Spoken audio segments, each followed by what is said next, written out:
A couple months ago, I started a Pokemon card collection binder for my fiancee. I wanted to find a way to share this hobby with her, something chill, low pressure, and just fun. The binder is a Pokedex-style collection, one card for each of the original 151 Pokemon. But there's no strict rules here. It can be from any set, any rarity, as long as it feels special. And here's the thing, she only has 7 cards left until she completes the binder. And that means we just need to find 7 more Pokemon. Some of them are pretty common, some a bit trickier to track down, but I thought it'd be fun to see if we can complete the set today. I wanted to complete the binder for her before we have our baby, and based on what the doctor said today, it could be any moment now. Let's see if we can complete the set before our son is born. So I'm heading over to my local card shop to do a little digging. I've got the list, I've got the binder.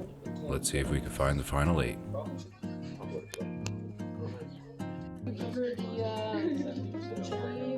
I was trying to find colors to make something. Let's try to have.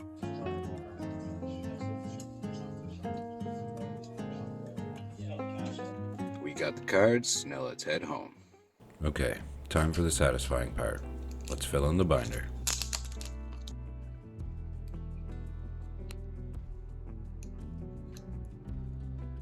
I love this part. Seeing the binder fill in slot by slot is just so satisfying. And I know she's going to love flicking through the complete Pokedex. Mewtwo was the last card she needed, and that means she has one card for all 151 Pokemon, a Togepi, and a few extra EVs. Over time, if she finds cards she likes better, like illustration rares or full arts, she will swap out lesser desirable cards. Sure, the cards aren't the most expensive, but over time, I think this collection will turn into something pretty cool. Enjoy her flipping through the rest of the binder.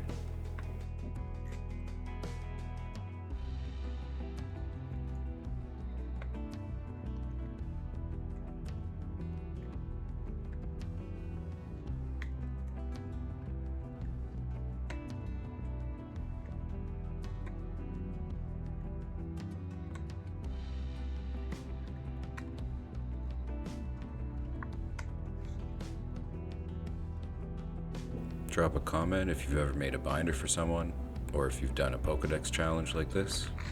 If you liked the video, hit that like button, subscribe, and check out this chill 151 opening.